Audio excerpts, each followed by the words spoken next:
Hi friends, అందరికీ good evening అండి. నేనైతే కాకరకాయ కారం అయితే చేస్తున్నా. ఇగో ఇవైతే కాకరకాయలు అయితే కొంచెం మారిపోయినాయండి. ఇగో కాకరకాయ కోసం కరివేపాకు, ఇవన్నీ పప్పులు ఉన్నాయి లోపల. శనగపప్పు, మినపపప్పు, పల్లీలు, కొబ్బరి. ఇగో ఇవేమో మళ్ళీ కాకరకాయలు వేయించినాక ఇవన్నీ కలపనీకి. ఇగో ఇదైతే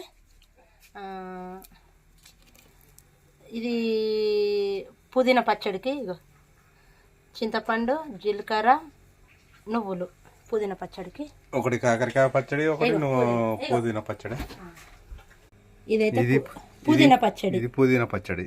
అది కాకరకాయ పచ్చడి. కాకరకాయ కారం. కాకరకాయ కారమా? ఇవన్నీ రెడీ చేసి పెట్టినా దీంట్లోకి. కాకరకాయలకు ఇవేమో ఊరికే కలపాలి. ఇట్లా కలుపుతాను.